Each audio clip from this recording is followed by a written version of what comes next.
Bueno, hola con todos, sean bienvenidos a este nuevo video. Vamos a hablar un poco sobre la histología de la sangre, sabiendo que a diferencia de los demás tejidos, es un tejido conjuntivo, un tipo de tejido conectivo especializado líquido que circula a través de todo el sistema cardiovascular. Básicamente lo que tenemos que saber, que como todo tejido conjuntivo, está formado por un componente celular y la matriz extracelular. Estamos hablando que el volumen total o un volumen promedio en el adulto de sangre es de alrededor de 6 litros, lo que equivaldría aproximadamente a un 7-8% del peso corporal total.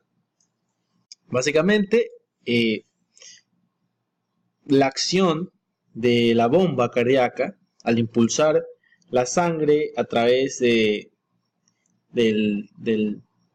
sistema vascular hace que ésta llegue a todos los tejidos corporales, permitiendo así que la sangre cumpla con todas sus funciones que son importantísimas para el cuerpo, como el transporte de las sustancias nutritivas y el oxígeno, obviamente a su vez el transporte de desechos tóxicos, la distribución de hormonas y demás sustancias reguladoras, también el mantenimiento de la homeostasis, ya que la sangre actúa justamente como amortiguador, como un buffer, participa activamente en la coagulación sanguínea y obviamente en la termorregulación. También sirve para transporte de células y agentes humorales del sistema inmunitario, del cual hablaremos en un siguiente video. Y bueno, como les había mencionado, la sangre básicamente, como todo tejido conectivo, tiene su componente celular que está representado por los elementos formes, llámese estas células sanguíneas en donde están los eritrocitos, los leucocitos y las plaquetas. Y el componente extracelular representado por el plasma sanguíneo. Estamos hablando de una relación aproximadamente el 45% y 55%. ¿Sí? Estamos hablando de un 45% del componente celular y un 55% del componente extracelular, o sea, del plasma sanguíneo. Cuando hablamos del volumen compacto de los eritrocitos, que son las células que tienen una mayor representación dentro de este tejido, estamos hablando del hematócrito, ¿sí? Esto es visible o esto se puede medir o evaluar gracias a una fracción en donde el volumen de los eritrocitos compactos ocupan alrededor del 45% de la sangre total y es esta relación a la que se la denomina hematócrito. Sí, esto se hace mediante un pequeño examen con un tubo microhematócrito en donde se centrifuga la muestra y obtenemos esta relación. ¿Sí? En la parte baja del microtubo vamos a ver la parte compacta de los eritrocitos, ¿sí? Que representa en una persona normal un 45%. ¿Sí? Luego tenemos una cubierta tromboleucocítica donde vamos a encontrar los leucocitos y las plaquetas que representan menos del 1% de la sangre total y el plasma, como les decía, que representaba el 55% de la sangre total.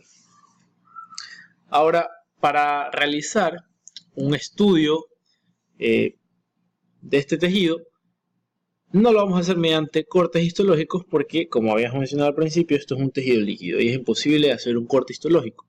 Nosotros evaluamos este tejido mediante un frotis sanguíneo que consiste en un extendido. Ponemos una gota de sangre en una laminilla portaobjeto, la extendemos por toda la superficie para luego teñirla ya sea con Wright o con Giemsa para luego observar los elementos formes de la sangre. Vamos a observar el plasma, pero vamos a hablar un poco de esta matriz extracelular que es importantísima para este tejido. Estamos hablando que el plasma es una solución acuosa que tiene un pH de aproximadamente 7.4 y que está compuesto por 90% agua, 9% proteínas plasmáticas y 1% de gases, nutrientes, iones y productos de desechos. Cuando hablamos de las proteínas del plasma, tenemos que acordarnos siempre de las siguientes proteínas. La albúmina, sí, que es una proteína importantísima, es la más abundante. Esta proteína se sintetiza a nivel hepático y su función principal es la de mantener la presión osmótica de la sangre.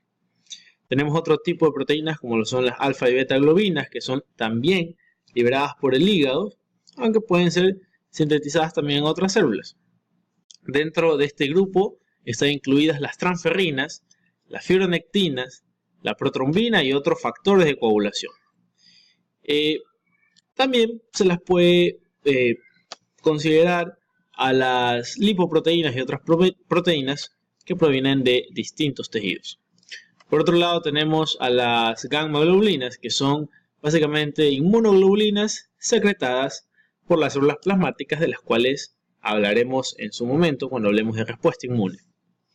Por otro lado, las proteínas de complemento, que es un sistema de factores que están relacionados con el proceso inflamatorio y la destrucción de microorganismos. Y por último, el fibrinógeno, que es una proteína plasmática que entre todas es la más grande y es sintetizada también por el hígado. Y durante la coagulación esta proteína se vuelve insoluble.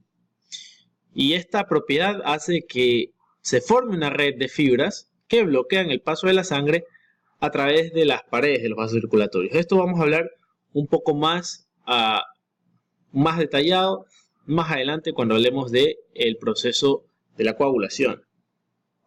Ahora bien, no tenemos que confundir el plasma, que es la sustancia líquida que contiene todos estos componentes que acabamos de nombrar hace un momento, del suero. El suero se podría decir que es una sustancia similar al plasma, pero este carece o está desprovisto de los factores de coagulación. De ahí tiene exactamente los mismos componentes del plasma. ¿Ya? Son dos términos que tenemos que saber diferenciar. Ok, ahora hablemos del componente celular, que como se los había mencionado, las células más abundantes son los eritrocitos, luego tenemos a la serie blanca, los leucocitos, y por último a los trombocitos, también conocidos como plaquetas. Hablemos un poco de los leucocitos. Estos glóbulos rojos, como ya se los había mencionado, son las células más abundantes de la sangre y se caracterizan por ser discos bicóncavos que carecen de núcleos, carecen también de orgánulos típicos, y su función simplemente es fijar el oxígeno y liberarlo en los tejidos, ¿sí? Mediante el intercambio. Básicamente ahí fijan el dióxido de carbono que está en los tejidos para llevarlo luego al pulmón. Estamos hablando que un eritrocito mide aproximadamente entre 7 a 8 micras y esto nos permite a nosotros tener una idea de las dimensiones que tienen las otras células de la sangre. A este diámetro de los eritrocitos se los conoce como la regla del histólogo en algunos libros de histología, debido a que su diámetro es muy constante. ¿Sí? Siempre un eritrocito va a medir entre 7 u 8 micras y este diámetro nos va a permitir justamente comparar el tamaño de otras células.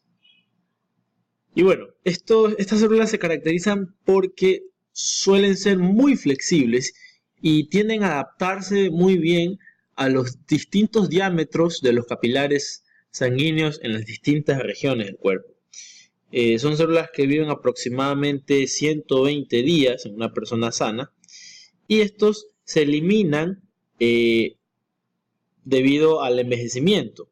Muchos de ellos se eliminan a nivel del vaso, ¿sí? Otros se eliminan a nivel de la médula ósea, del hígado, y otros incluso se pueden llegar a desintegrar por vía intravascular. Luego los macrófagos son los encargados de fagocitar todos esos elementos.